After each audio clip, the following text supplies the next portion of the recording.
Bien, chers amis, frères et sœurs, vous qui êtes ici dans cette salle ce matin, mais pour ceux qui sont aussi un peu partout dans le monde, qui nous regardent sur le net, au nom de Jésus-Christ, je vous salue et j'espère que nous allons passer un temps formidable de service, d'adoration pour notre Dieu. Nous allons prier pour commencer.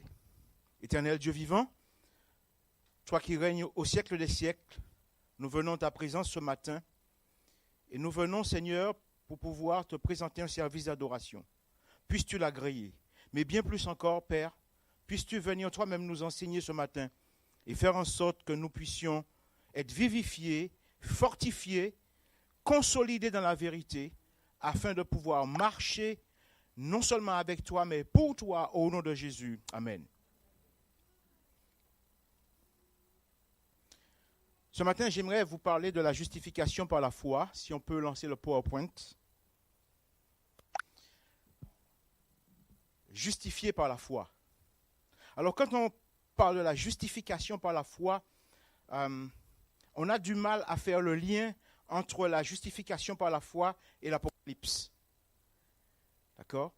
Et encore bien plus avec ce que nous appelons le message des trois anges. Donc, il y a un message des trois anges que vous voyez, d'accord? Donc, le premier message, de tête comme ça, est-ce que vous pouvez dire quel est le message du premier ange?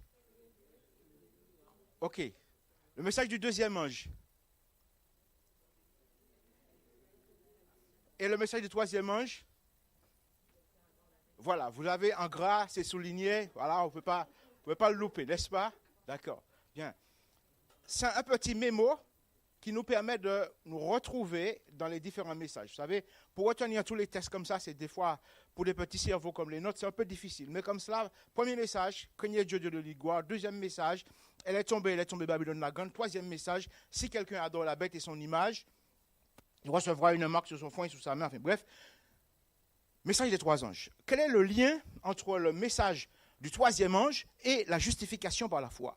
Mais nous allons faire un petit récapitulatif sur le message du premier ange, puis du deuxième ange. C'est vite fait. J'ai mis le texte devant vous, vous allez le voir. C'est vite fait. Donc, la prophétie du message du premier ange, contenue dans le chapitre 14 de l'Apocalypse, trouva sa réalisation dans le mouvement adventiste qui a vu le jour dans les années 1840-1844, tant en Europe qu'en Amérique. Des hommes de foi et de prière dont l'attention avait été attirée par les prophéties furent vivement intéressés et en étudiant les textes inspirés, ils parvinrent à la conviction que la fin de toutes choses était proche.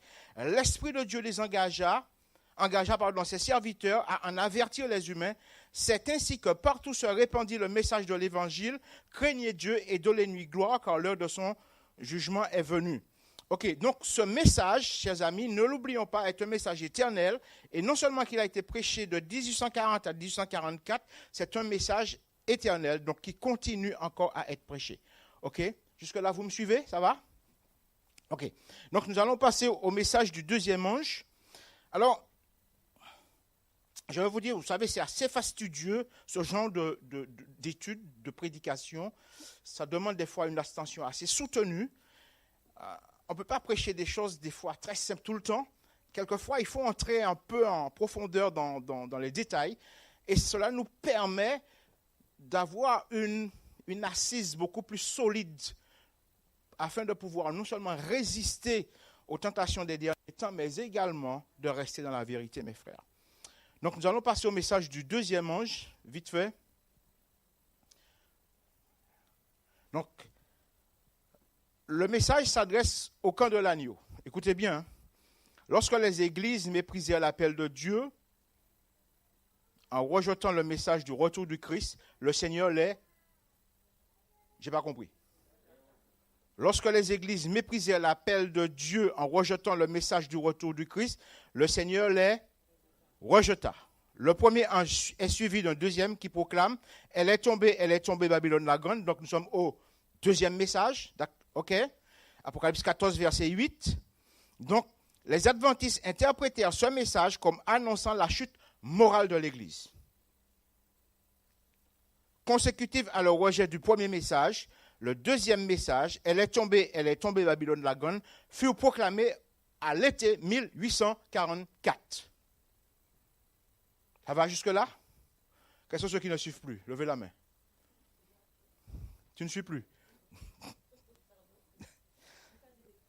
OK. Premier message, 1840-1844. Et deuxième message, à l'été 1844. Ce message, en 1844, correspond à ce que nous appelons au grand désappointement. Et ce message, suite à ce message, elle nous dit que plusieurs personnes ont quitté l'Église. Alors, la suite, donc toujours dans HR, c'est Histoire de la Rédemption, pour ceux qui ne savent pas. La page, c'est 375 et c'est le paragraphe 3. D'accord? Quand Dieu accorde sa lumière, ce n'est pas pour qu'elle soit méprisée et rejetée, mais pour qu'elle soit appréciée et qu'on lui obéisse. La lumière qu'il envoie devient ténèbre aux yeux de ceux qui la négligent. Quand l'Esprit de Dieu cesse de faire pénétrer la vérité dans les cœurs des hommes, c'est en vain qu'ils l'écoutent et toute prédication est vaine. Autrement dit, mes frères, quand l'Esprit de Dieu n'arrive pas à faire pénétrer la vérité dans le cœur d'une personne, ce n'est ni toi, ni vous, ni moi qui arrivons à le faire. Nous sommes d'accord? OK. Maintenant, j'aimerais quand même souligner 2 points avec vous, rapidement. Premier point, les églises qui ont rejeté le message du premier et du deuxième ont été rejetées par Dieu. Quelles sont ces églises, mes frères? Quelles sont ces églises? William Miller était un protestant, était un baptiste. Nous sommes d'accord? C'est lui qui étudie la prophétie de 2300 soirs et matins de Daniel 8, 14. Et c'est lui qui va, en étudiant cette prophétie, amener la prédication du message du premier ange, puis du deuxième ange. D'accord? Donc nous comprenons que c'est un baptiste, c'est un protestant, puisqu'il vient des États-Unis, qui est le berceau du protestantisme. Nous sommes d'accord? Bien. Donc ce William Miller, quand il va prêcher ce message, il va, à un moment donné, d'ailleurs, il va le dire, bon, je n'ai pas mis tous les diapos, parce que bon, je ne peux pas tout mettre non plus, il va dire que quand il a prêché ce message, il ne souhaitait pas que les gens quittent ces églises, mais au contraire que les gens restent dans leurs églises, mais en acceptant le message. D'accord? Mais malheureusement, vous savez, la vérité systématiquement fait une séparation. Quand vous acceptez Christ, quand vous acceptez la vérité, il y a forcément une séparation qui se produit. Donc, les églises qui ont rejeté la vérité, Dieu les a rejetées. Maintenant,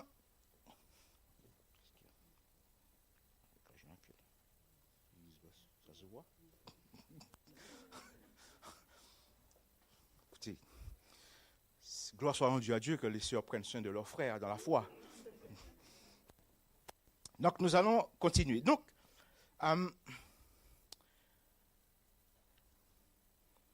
j'aimerais voir avec vous ce texte de Jean 17, versets 21 à 22, que vous connaissez très bien.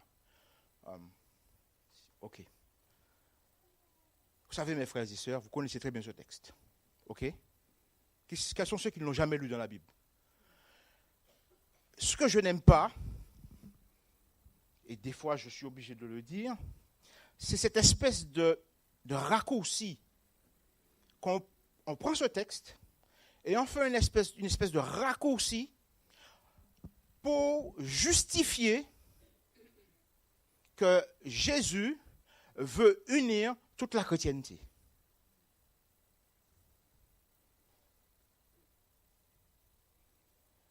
Et quand nous prenons ce texte, afin que tous soient un comme toi, Père, tu es en moi et moi je suis en toi, on veut prendre ce texte, on fait un raccourci avec ce texte pour dire que Jésus veut l'unité de toute la chrétienté. Ce n'est pas vrai, mes frères. C'est une escroquerie théologique. Jésus a prié pour ses disciples, point. Jésus n'a pas prié pour toute la chrétienté. Jésus a prié pour ses disciples. Il y a une différence quand Ellen White nous dit que ces églises ont été rejetées. Donc, elle parle des institutions.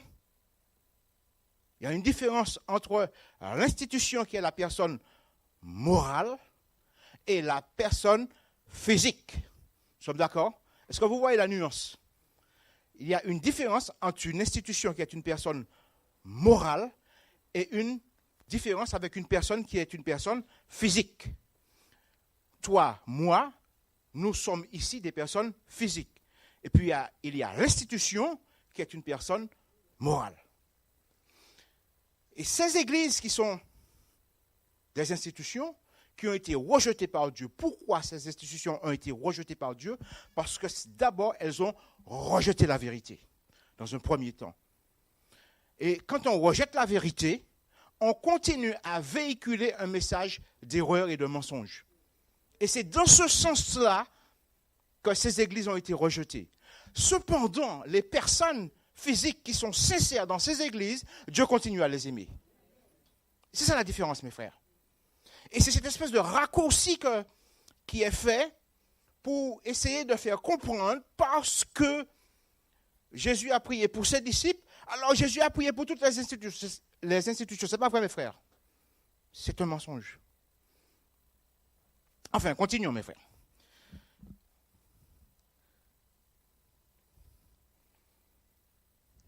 Maintenant, nous allons, parce qu'il est presque midi,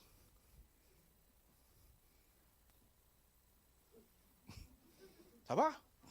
Pas de problème, on y va. Passe au diapo suivant. Donc, elle dit que plusieurs membres, c'est une qui parle, qui dit, plusieurs membres m'ont écrit pour me demander si le message de la justification par la foi est le message du troisième ange. Et j'ai répondu, c'est le message du troisième ange. C'est moi qui le dis, mes frères. Alors, vous vous rappelez du message du troisième ange? C'est quoi? Ah, vous avez déjà oublié. Non. Si quelqu'un... Ah, il faut vous rappeler, mes frères. Hein? Je vous ai donné un petit mémo technique, il faut vous rappeler. Si quelqu'un adore la bête et son image, voilà le message du troisième ange, et reçoit une marque sur son front ou sur sa main, il boira lui aussi du vin de la fureur. Voilà. Ça, c'est le message du troisième ange. Donc, Ellen White nous dit que le message du troisième ange, c'est la justification par la foi. Franchement, mes frères, quand j'ai lu ça la première fois de ma vie, j'ai dit, mon Dieu, mais il faut quand même faire le lien. Mais en fait, ce n'est pas si compliqué que ça. C'est même très simple, parce que vous allez voir que ce n'est pas très compliqué. En cherchant bien, on trouve. Alors, la suite du texte dit, cherchez la vérité comme un trésor caché, que l'ennemi soit déçu. Le temps d'épreuve est imminent, car le grand cri du troisième ange a déjà commencé, à partir de la révélation de la justice de notre Christ Rédempteur. Ce sont là les premiers rayons de la lumière de l'ange de l'ange dont la gloire doit éclairer toute la terre. Okay. En définitive, de manière plus simple, elle nous dit que le message du troisième ange, c'est la justification par la foi, mais aussi elle nous dit que le message du troisième ange, c'est le grand cri qui doit précéder la venue de Jésus-Christ. Jusque-là, vous me suivez? Non. Qui c'est qui ne me suit plus? Ok, d'accord. Le message du troisième ange, c'est la justification par la foi, et le message du troisième ange, c'est aussi le grand cri qui doit précéder le retour du Christ.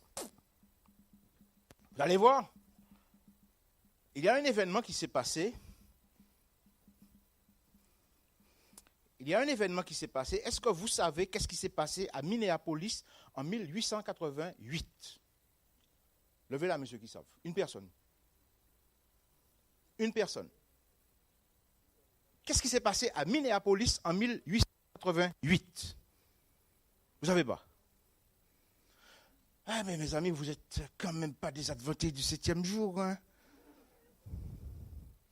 C'est l'histoire de notre dénomination, mes frères. Je n'ai pas compris. Alors, vous savez, il y a deux bonhommes, A.T. Jones et E.G. Wagoner. Lors d'une session de la conférence générale à Minneapolis en 1888, nous ne sommes pas loin du début de l'œuvre, hein, parce que ça a commencé en 1863. ne sommes pas très loin. Les deux gars, ils débarquent, ils arrivent comme ça, lors de la session de la conférence générale. Et ces gars, ils arrivent dans la réunion de la conférence générale de la personne, ils arrivent avec ça. Une nouvelle doctrine, la justification par la foi. Tout le monde regarde, mais c'est quoi ça? Quand même, mes frères, je vous ai posé la question au début. William Miller, c'était un protestant. Le protestantisme a commencé où? En Europe. Avec qui? Martin Luther. Pourquoi? Parce qu'il se rebellait contre l'Église de Rome par rapport à ce qu'on appelait le commerce des indulgences. Il fallait acheter son salut.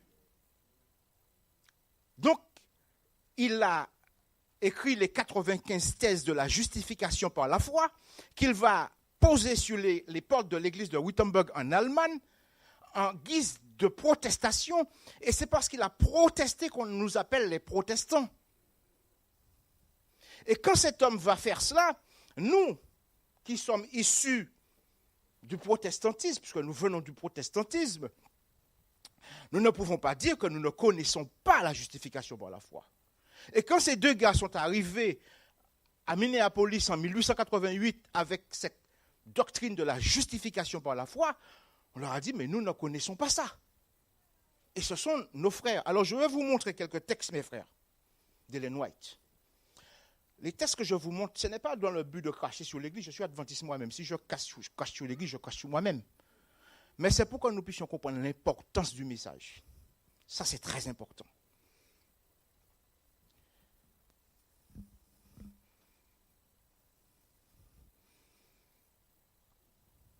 Donc, nous allons passer au diapo suivant. Voilà ce qu'elle dit. Alors, je vais vous lire plusieurs textes de manière successive. Elle dit depuis près de 2 ans. Donc, ça s'est passé en 1888, d'accord? OK? Regardez-moi. Je regarde les frères. Ils ont les yeux fixés sur le... Ça ne va pas partir, rassurez-vous. Alors, ça s'est passé en 1888 à Minneapolis, d'accord? Donc là, nous sommes en 1890, donc il y a 2 ans. Et donc, elle dit, depuis près de 2 ans, nous avons supplié nos frères et sœurs d'accepter la lumière concernant la justice de Christ. Et voici, ils ne savent pas s'ils doivent rejeter cette précieuse vérité, ou vérité précieuse. Bref, leurs propres opinions leur sont un obstacle. Ils ne laissent pas pénétrer Jésus dans leur cœur. Ce qui veut dire que lorsqu'on a rejeté la justification par la foi, à Minneapolis en 1888, Ellen White a insisté auprès de certaines personnes pour accepter cette doctrine de la justification par la foi, et ces personnes ne savaient même pas s'il fallait accepter ou pas. Donc, leurs propres opinions, ce qui veut dire que nous avons la capacité d'analyser quelque chose, étaient devenues un obstacle pour les empêcher d'accepter cette doctrine. Est-ce que vous vous rendez compte, mes frères? Ensuite, elle dit, le péché commis à ce qui eut lieu à Minneapolis reste dans les livres du ciel, enregistré contre les noms de ceux qui ont résisté à la lumière. Et il demeurera sur les registres jusqu'à ce qu'une confession complète soit faite et que les transgresseurs se tiennent entièrement dans l'humilité devant Dieu. Elle considère que c'est un péché. Et elle dit que cela est retenu contre ces personnes. Nous allons passer au diapo suivant.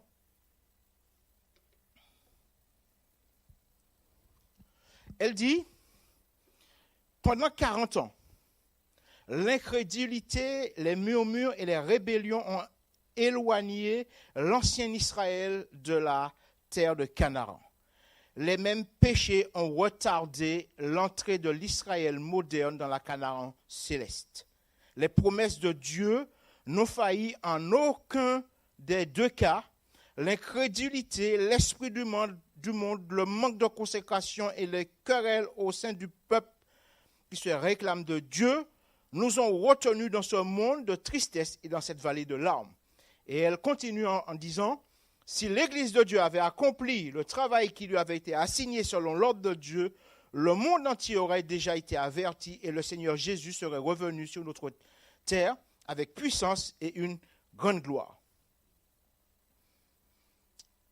Frère, quand je lis ça, cela ne me gêne pas, ne me gêne plus d'ailleurs, je dirais comme ça, ne me gêne plus, parce qu'elle est en train de nous dire, en fait, que si on avait accepté le message et si on l'avait prêché, Jésus serait déjà revenu. C'est ce qu'elle est en train de nous dire. Bon, nous ne serions pas là. Hein? Okay? Donc, malgré ça, dans tout cela, Jésus nous fait la grâce encore de nous accorder la vie éternelle. Disons Amen, mes frères. Que Dieu soit béni. Donc, elle va ajouter un autre point, mais par contre, j'aimerais vous poser une question. Quand on parle de justice,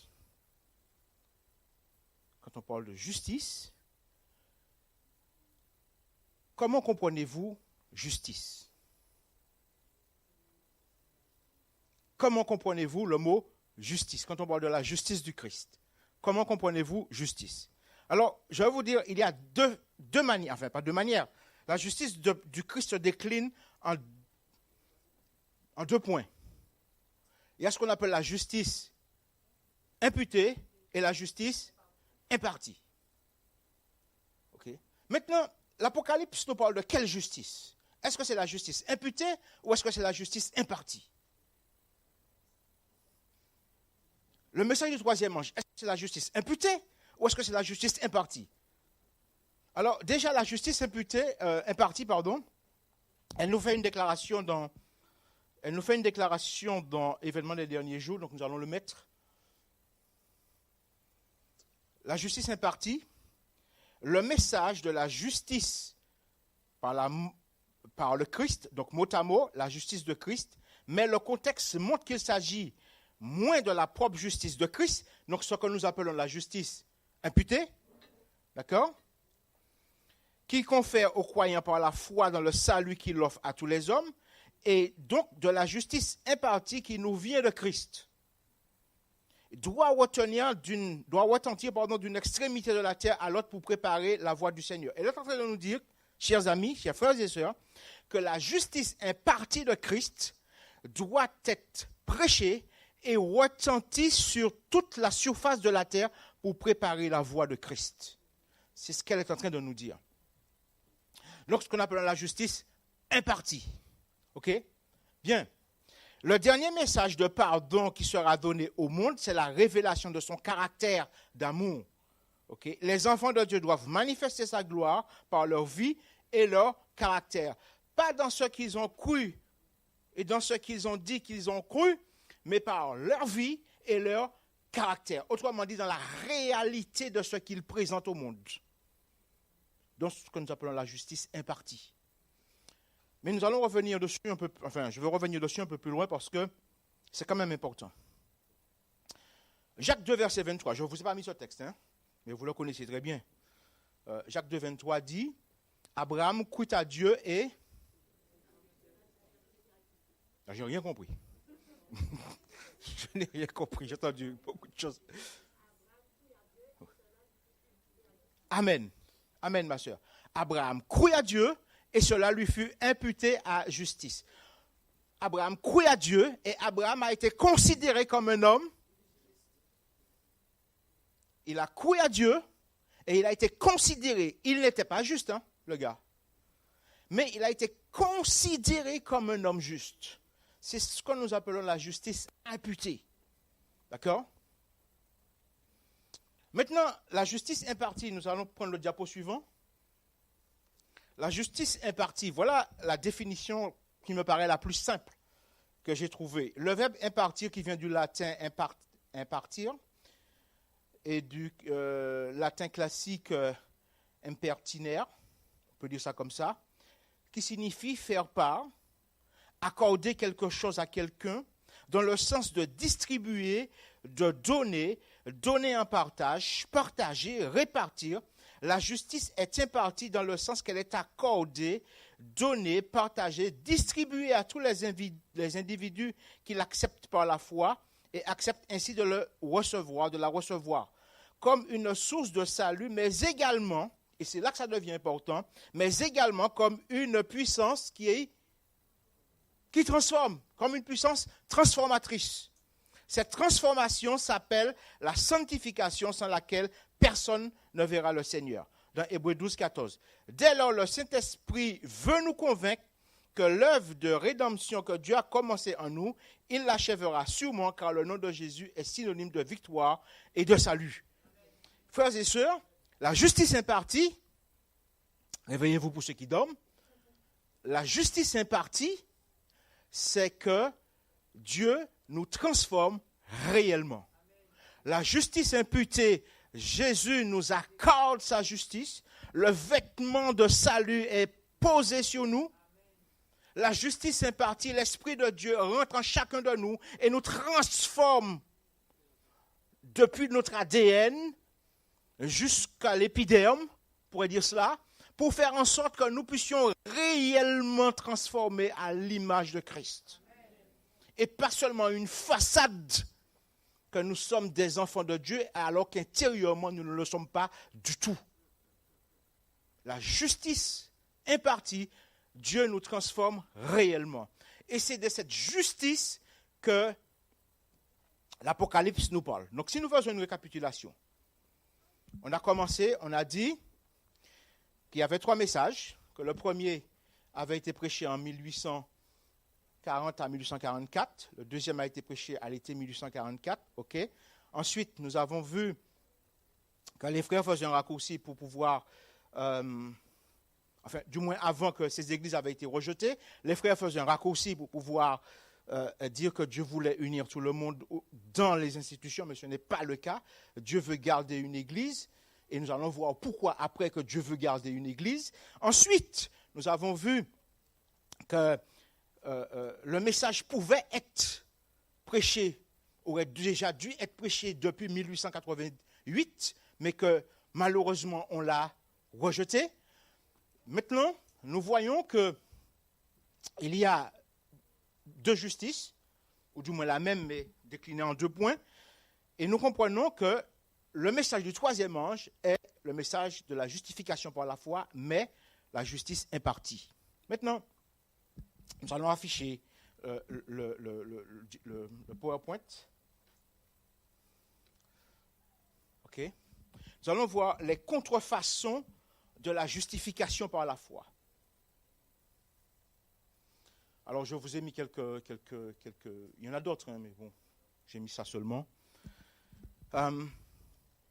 Les contrefaçons de la justification par la foi. Il y a ce qu'on appelle, comment il s'appelle, Alexandrine nous a énuméré, donc le commerce des indulgences.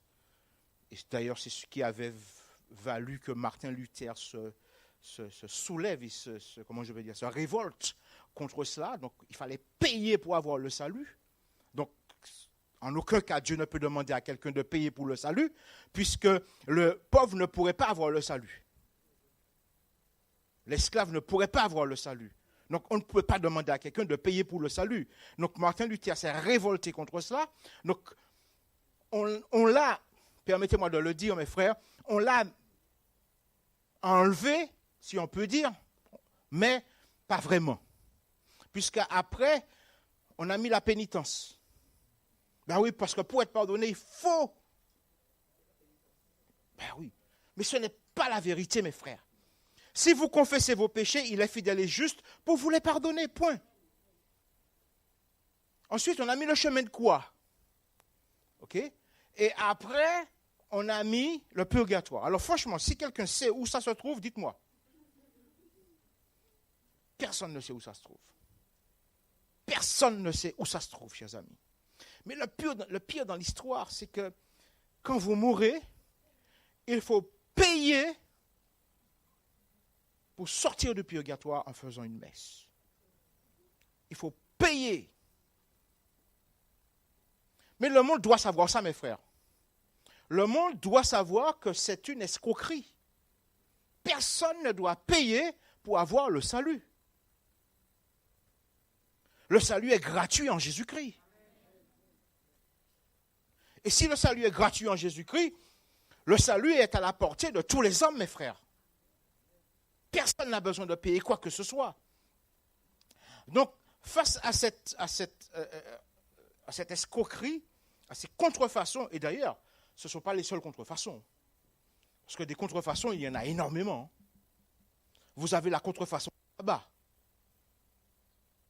Vous avez la contrefaçon de Jérusalem.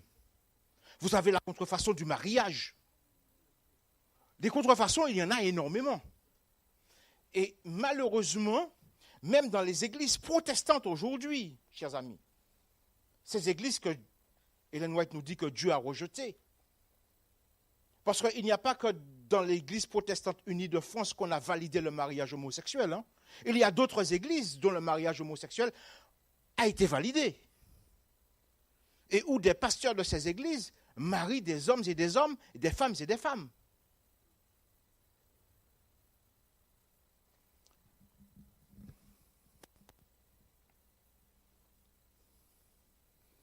Nous allons passer au point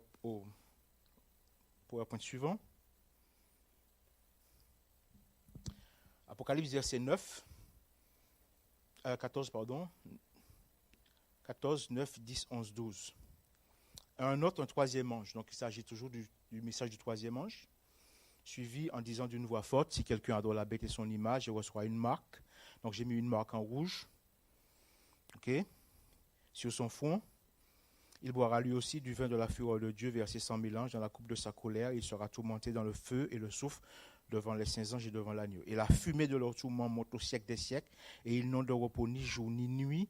Ceux qui adorent la bête et son image et qui reçoit la marque de son nom, c'est ici la persévérance des saints, qui gardent les commandements de Dieu et qui ont la foi de Jésus. J'ai mis un petit rouge en bas, une puissance de transformation. OK? Voilà. Donc nous allons passer au point suivant parce qu'il est midi 1h15, nous allons essayer de faire un peu plus vite. D'accord? OK. Voilà. Donc si je lis, elle dit, le problème du sabbat sera le grand débat durant le vaste conflit final dans lequel le monde entier sera engagé. Vous avez entendu, mes frères? Vous avez compris? Je reprends. Le problème du sabbat sera le grand débat, si on peut remettre, okay. Le problème du sabbat sera le grand débat durant le vaste conflit final dans lequel le monde entier sera engagé. Et elle continue en disant, la substitution des lois des hommes à la loi divine, l'exaltation par des autorités purement humaines du dimanche à la place du sabbat biblique, voilà le dernier acte du drame. Lorsque cette substitution deviendra universelle, Dieu se révélera, il se lèvera dans sa majesté pour secouer terriblement la terre. Et elle ajoute en disant, le monde entier sera animé d'un esprit d'hostilité contre les adventistes du 7e jour parce qu'ils s'inclinent, non, ils ne s'inclinent pas, pour rendre hommage à la papauté en honorant le dimanche l'institution de ce pouvoir de l'Antichrist. Il n'y a pas très longtemps, mes frères, alors c'était le 19 octobre 2019, c'est pas difficile à retenir, 19 octobre 2019, 19-10-19. Il y avait une rencontre, et cette rencontre avait lieu à Collonges. Je ne sais pas si vous avez regardé ça. Et puis on avait invité beaucoup de personnes, et puis notamment un représentant de l'église luthérienne. Et cette rencontre avait pour but le climat. Voilà. Et puis, donc, les représentants de l'église adventiste disaient que la planète avait besoin d'un jour pour se reposer, donc en faisant allusion au sabbat. Okay, d'accord? Mais la représentante du pape, dans son encyclique, donc dans l'encyclique du pape, a dit autre chose. Et elle a dit qu'effectivement la planète a besoin d'un jour de repos, elle n'a pas dit qu'on va prendre le sabbat, mais elle a dit qu'on prendra un sabbat. Ce n'est pas la même chose, mes frères. Le sabbat, c'est le 7e jour, mais on peut prendre n'importe quel autre jour, même le dimanche, et dire que c'est un sabbat. Ce n'est pas la même chose. Nous comprenons, frères et sœurs, chers amis, que le problème du sabbat va être le problème final. Vous vous posez la question sur la marque de la bête. La marque de la bête, chers amis, c'est l'observation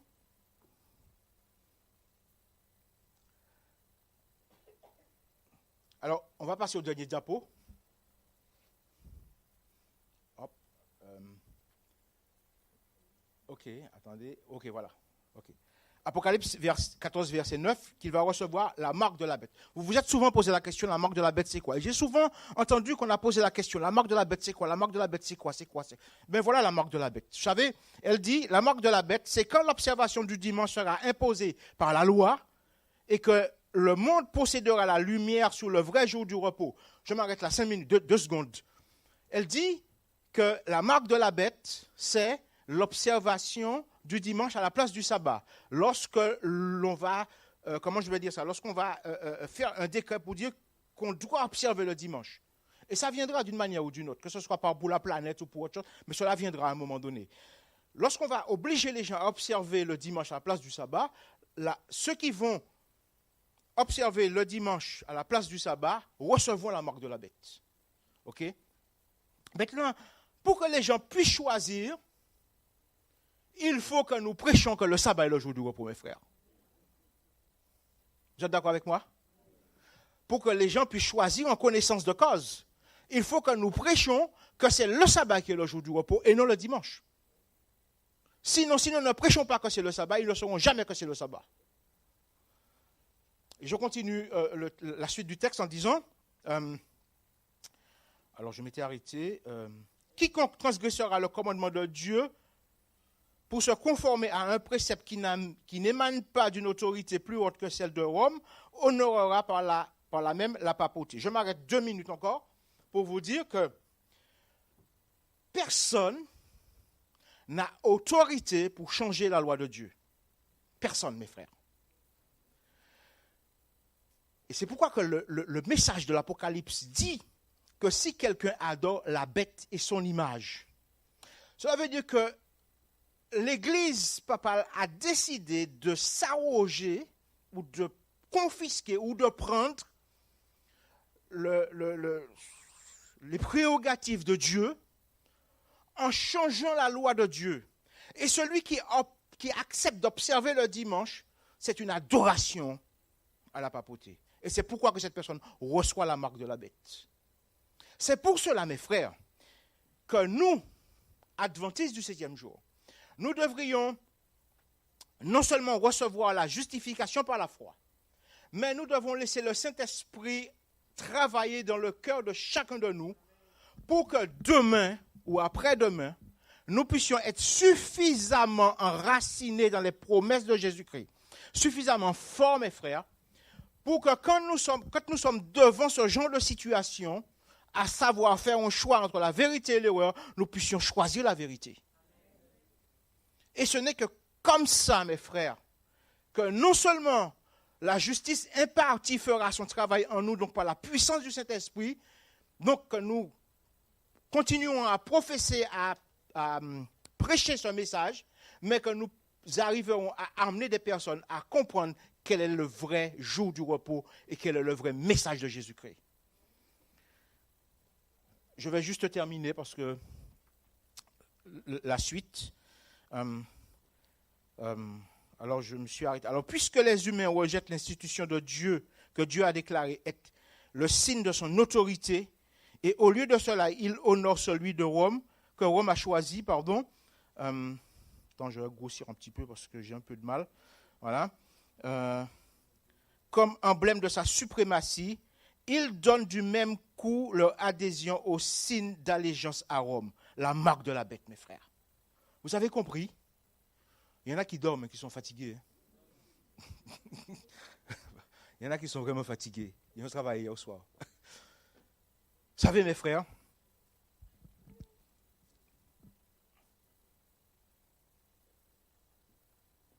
lorsque nous n'arrivons pas à prendre une décision claire, nette et précise, ça veut dire qu'une position tranchée, où les frontières ne sont pas floues, ça veut dire que c'est net, pour dire moi je suis pour ou moi je suis contre, eh bien, à partir du moment que notre position n'est pas très claire, mes frères, nous sommes un peu dans l'ambivalence. Nous ne savons pas si nous sommes vraiment par là, nous ne savons pas si nous sommes vraiment de ce côté. Sachez une chose, quand la Bible nous parle de la bête, nous parle de l'église papale, et quand elle nous parle de l'image de la bête, alors peut-être que nous allons revenir sur ça une prochaine fois, elle nous parle du protestantisme apostat. Et tout protestant qui accepte le dimanche comme jour de repos est en contradiction avec la volonté de Dieu. La parole de Dieu dit que c'est le sabbat. D'ailleurs, quand vous prenez la Bible, le seul jour qui a un nom dans la Bible, c'est le sabbat. Aucun autre jour n'a de nom dans la Bible. C'est le premier jour, le deuxième jour, le troisième jour, le quatrième jour, le cinquième jour, le sixième jour. On appelait le jour de la préparation parce qu'elle précédait le sabbat. Et puis, il y a le sabbat. Point, mes frères. Et ça s'arrête là. Il n'y a pas 36 solutions. À partir du moment que nous comprenons cela, eh bien, nous comprenons que nous sommes dans la vérité.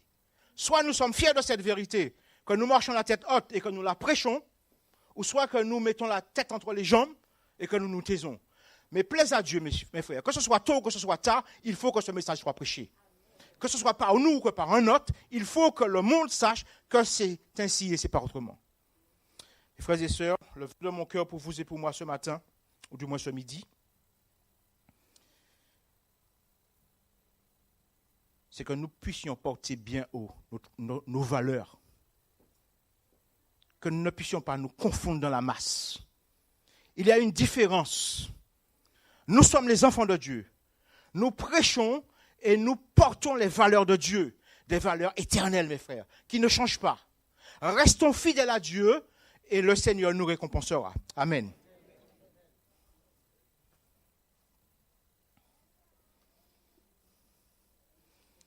Je vous invite à vous mettre debout, nous allons prier.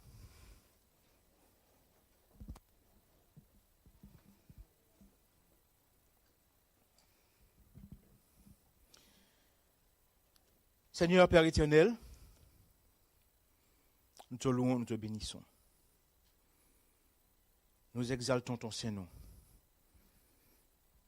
Et dans ce sabbat que tu as institué depuis toujours,